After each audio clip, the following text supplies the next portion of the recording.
Hello fellow mathematicians. When we first learn about physics, we learn how to use Newtonian mechanics. The Newtonian approach is where we add up all the forces in a system and then we plug those into the equation force equals mass times acceleration. And that equation truly does describe the majority of real-world systems.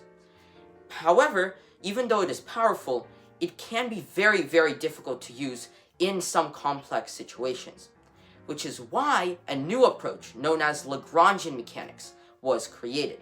And Lagrangian Mechanics not only makes describing so many real-world systems so much simpler, but it also opens doors into whole new worlds of physics, such as quantum mechanics and so much more. So today we're going to learn about the principle behind Lagrangian mechanics, the principle of least action, and learn a little bit about why this principle works. And then we'll move on to an example where we apply Lagrangian mechanics to the double pendulum.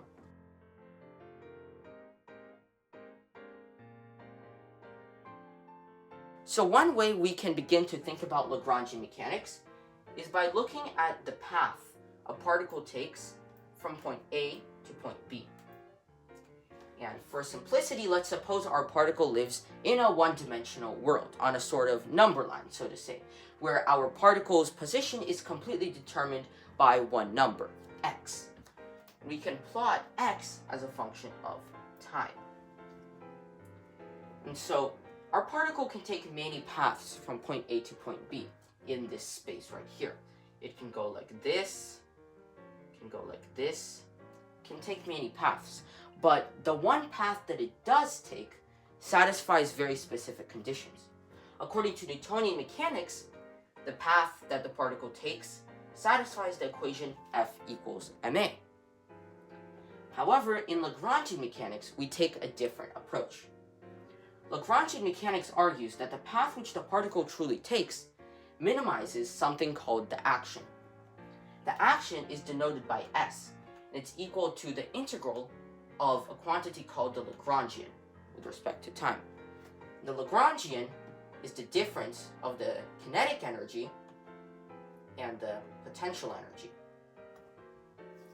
And oftentimes we want to look at the time where the particle's journey starts, t1, and the time where its journey ends, t2, and so we want those to be our integration bounds. This will be important for us later. So why does nature minimize this strange quantity? Why doesn't it minimize time, for example, or something else? Well, to prove that natural processes truly do minimize the action, we have to look at the mathematics behind all this. So we have to first begin by looking at the conditions that have to be true for the action to be minimized. So suppose we have a function, f of x. This function goes something like this. So here this function has a local minimum at this point right here. And this is kind of what we're looking for with the action. And the important property of the local minimum is that here the derivative of the function is 0.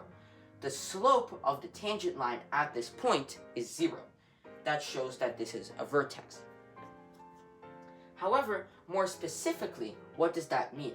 Well, to really define the minimum of this function, we have to look at taking a step of epsilon away from this point. And because we're at the minimum and the derivative is 0, the rate of change is 0. When we add epsilon, the change in the function will actually also be 0, as epsilon gets really small. So, in other words, if we look at f of x plus epsilon minus f of x, or in other words, we can call that delta f, the change in f, that should be equal to 0 if this x is at a minimum of the function. And so there is a very good proof of this that we're not going to discuss right now, but I have left a lot of links in the description that not only discuss Lagrangian mechanics in even more depth, but they also talk about why this condition is true and why this result from calculus is true. But in the meantime, the important thing is that the change in f, delta f, is 0. So here, S is what we're trying to minimize. So when action is at a minimum, it has to satisfy delta S equals 0. This is our condition. Now, if from this condition we can derive F equals ma, we will prove that the principle of least action is the equivalent of Newtonian mechanics. And since Newtonian mechanics accurately describes the real world, minimizing the action also accurately describes the real world. So, using the formula for action, we know that delta S is equal to the integral from t1 to t2 of delta L dt. And that, of course, is equal to 0. So now let's work with this integral. And first we have to find what the change in L is. Well, we have to think about what L depends on first. So we know that the kinetic energy is 1/2 mass times velocity squared. And then there's the potential energy. And the important thing to note here is that velocity is the first derivative of displacement. So we're going to have 1/2 mass times x dot squared, because x is the position of a particle, and here x dot just means the derivative of x with respect to time. So we know that here, this part depends on x dot. And the potential energy, well, that actually depends on x, on the position of our particle, not its velocity. So here we can see that the Lagrangian is a function of both x dot and x. And if we want to find the change in the Lagrangian, we have to account for both. But first we have to see a small change in notation. So because we don't live in a one-dimensional world, we're obviously going to sometimes work with more variables and more dimensions. So if we want to be general and rigorous, we can't just stay with one x. So instead, let's make a general coordinate xi. And let's just change that notation to be clearer. So now we're ready to find what the change in the Lagrangian is. And what that's going to be is that's going to be del L over del xi times epsilon I. There's also going to be a different epsilon for each coordinate, plus del L over del xi dot times epsilon I dot. And here note that del L over del xi is the partial derivative of L with respect to xi, so we treat xi dot as a constant, and then this is the partial derivative of L with respect to xi dot, so there we treat xi as a constant. So where does this formula come from? Well, we're looking at the rate of change of L with respect to xi, and we're multiplying that by the small change in xi. And then we're adding the rate of change of L with respect to xi dot, and multiplying that by the small change in xi dot, which is epsilon I dot. So it kind of makes sense why we are getting the change in the Lagrangian, because we're multiplying the rate of change by the change in the independent variable. And we're doing that for all of the variables that the function depends on. In other words, you can informally think about it this way. Del xi is a tiny change in xi, and so is epsilon I. Again, this is very informal, but it's a good way to think about it. Similarly, del xi dot is a tiny change in xi dot, as is epsilon I dot.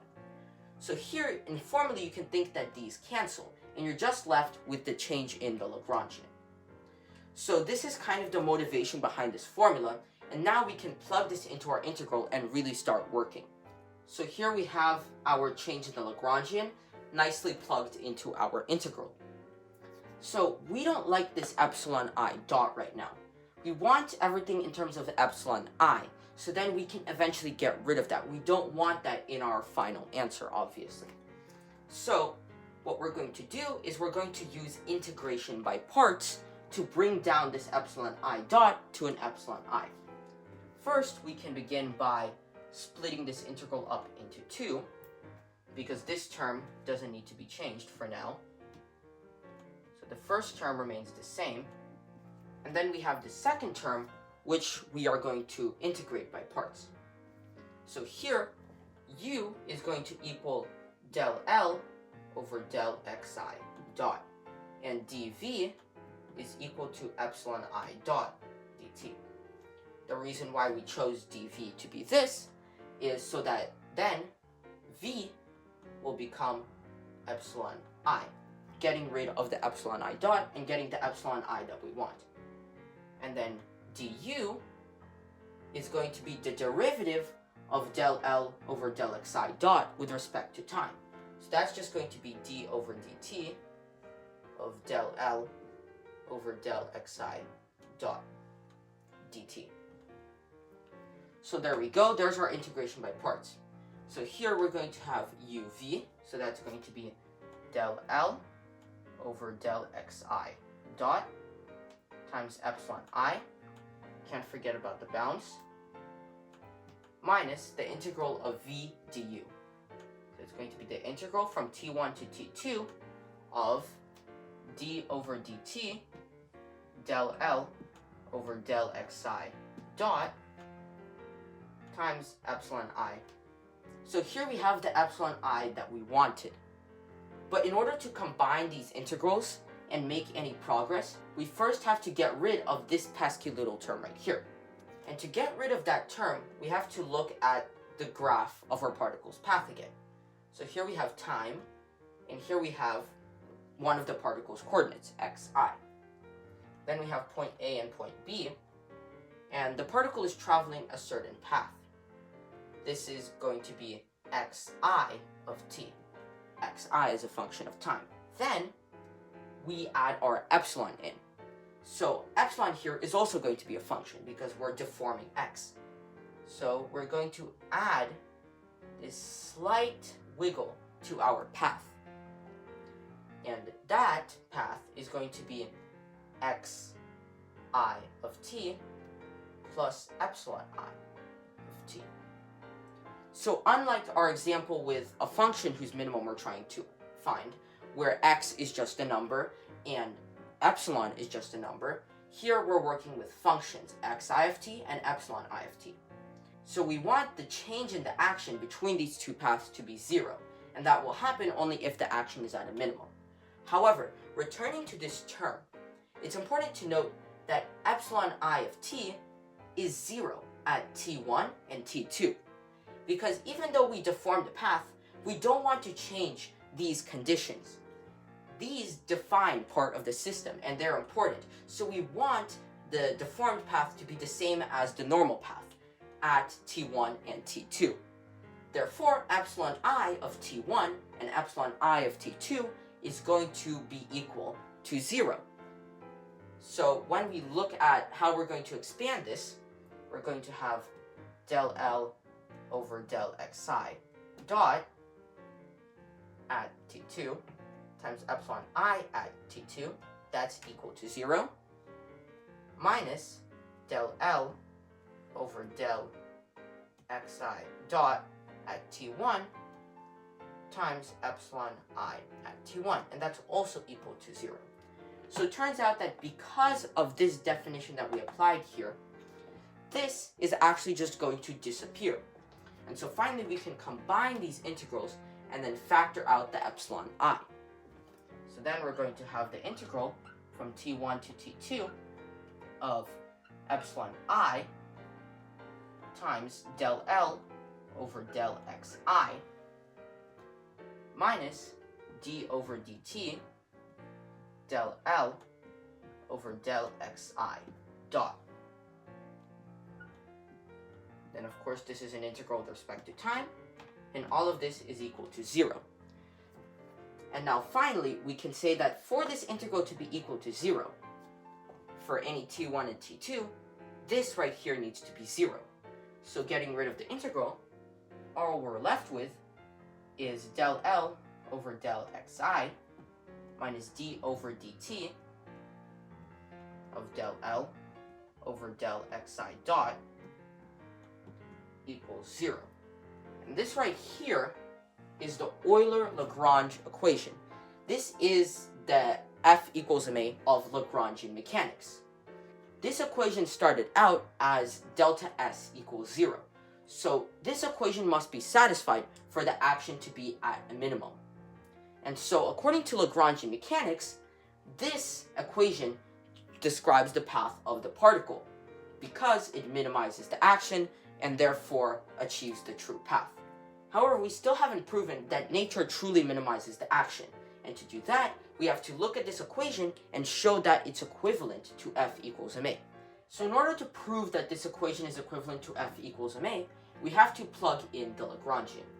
So we know that L equals 1/2 m times xi dot squared, that's velocity squared, minus the potential energy as a function of xi. So let's plug this into our Euler-Lagrange equation. So first, here we're going to differentiate with respect to xi. All of this is treated as a constant, so it disappears. So we're just going to be left with the negative derivative of the potential energy with respect to xi. So negative potential energy prime at xi. And then here, we're going to treat this entire term as a constant, and we're going to differentiate with respect to xi dot. So when we do that, we're going to have 1/2 m times 2 xi dot, and then the 2 cancels with the 1/2, so we just have mxi dot. Then we have to differentiate that with respect to time. Here mass is a constant, and the derivative of xi dot with respect to time is just xi double dot, the second derivative. So then we're going to have negative derivative of the potential energy minus mxi double dot equals 0.